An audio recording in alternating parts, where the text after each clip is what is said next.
Fire away. Coach, what do you attribute the poor shooting overall? And also, you guys have made a legacy on being able to finish, and weren't able to finish today. What do you think contributed just to being such a bad first and fourth quarter shooting? I thought a lot of tired legs out there from both teams. I really thought the difference in the game is their bench kind of lit a fuse for them. Like they made threes, when we zoned up. Pretty incredible in a game where the two teams shoot 21 of 86 from three. So I thought you could see, right at the start of the game, you could see both teams, just the legs were not there. The finishing around the basket is their length. We can't go 10 for 25 near the rim. You have to finish those baskets. It's so hard to get there. And it's funny, this game was so similar on both ends. You look at them, only 30 in the paint, 15 to 30.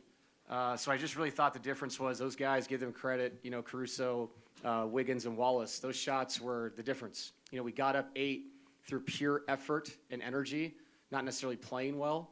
And those guys made a huge impact. And then I thought when we went back to the man-to-man stuff, Shea's tough in the pick and rolls, but we did a decent job on him, but we did not execute offensively. You can't take a 5-second call.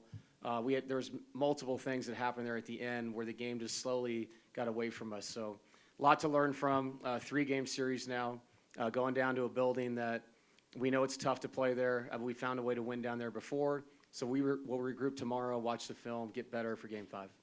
David, you mentioned the energy and the effort in the third quarter, started the fourth growing it to 8. Why wasn't that able to be sustained in the fourth quarter and down the end?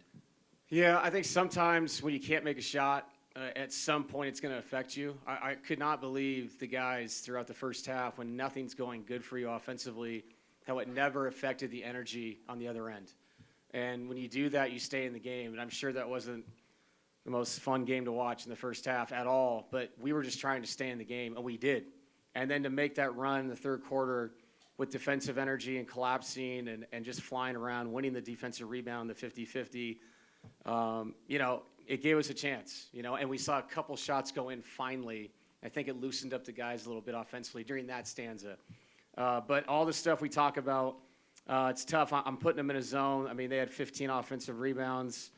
We got to do our best to keep them off the glass, but I was really proud of the effort. We just didn't play well enough to win. Coach, then do you think this is simply the result of this game is because of poor scheduling by the NBA? No, I'm not going to say that. I don't want to say that. I will say that I think both teams were very tired coming off an unbelievably physical overtime battle on a late Friday night.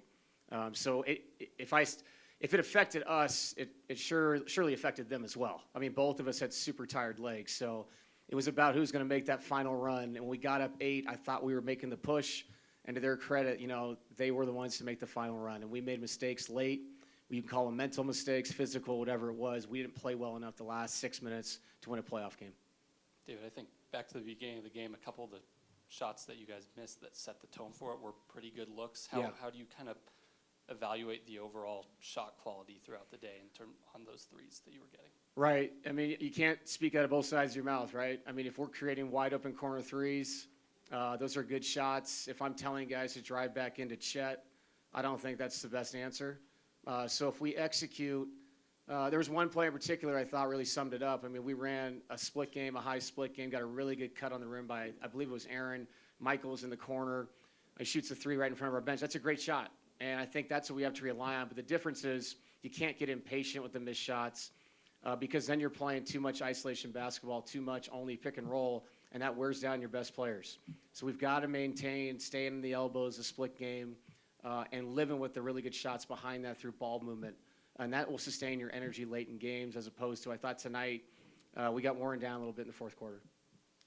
Coach, Nikola almost seems as locked in on some of the fouls, the back and forth kind of between these two teams and just whether he's getting it, whether he's not getting it. How do you keep him locked in on just making sure to get the ball in the basket? Right. I mean, I know there's frustration there, when he's in drop coverage and somebody drives him and they make contact and that's a call. And here's a center that's obviously a bigger man feeling like the same contact is occurring in the paint. But Nicole will figure that out. He watched the film just like we do as coaching staff. We'll talk about finishing around the rim, playing through the contact. Like I said, 10 for 25 is not going to cut it around the basket because you have to complement the three-point line with some paint points. And, only 7 fast break points for us, 1 for 4 in those opportunities. Not sure how we get to 7 with 1.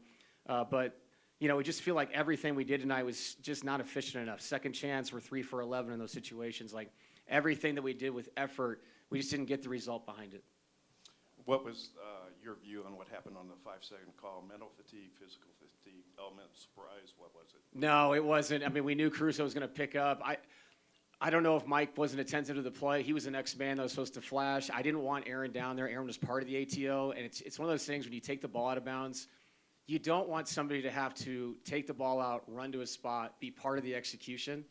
So we just got to be more aware, and we've had press break all year long. We haven't had issues with that, but you're so right. You can't have a mental mistake like that with 4.5 to go, and I'll take the hit. If I come out and have a timeout, maybe I have to set up a press break alignment first to get into the, into our execution on the other end, because that cannot happen. That's inexcusable. And people could say it's a tired mistake. That's not. That's an execution mistake, and that's on me. That's something I have to clean up, obviously, when the off day tomorrow. The zone was strong, super strong in the first half, and then they hit some threes in the fourth quarter. Yeah. How do you kind of evaluate that? Are those just kind of the type of shots that scheme is going to give up, or are there things you guys need to clean up with that, especially at the end of games?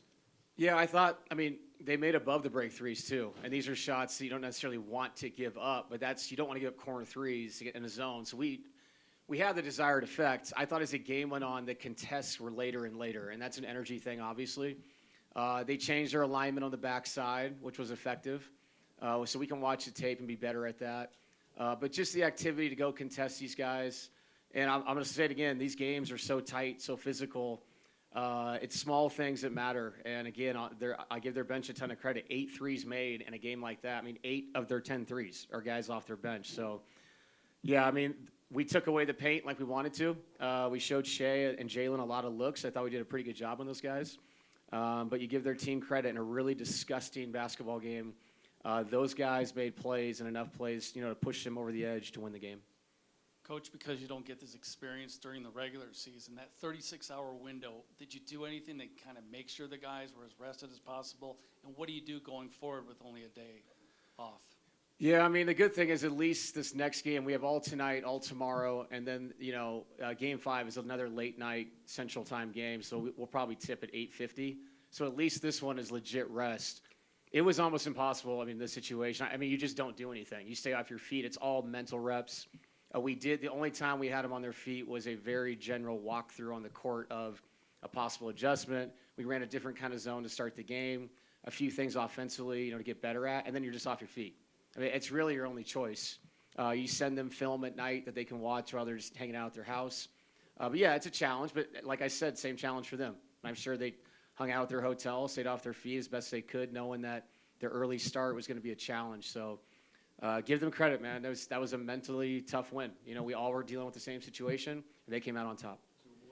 David, you've touched on it a couple of times, but their bench outscoring you guys. So much has been made about how deep this roster is. How do you try and counter that?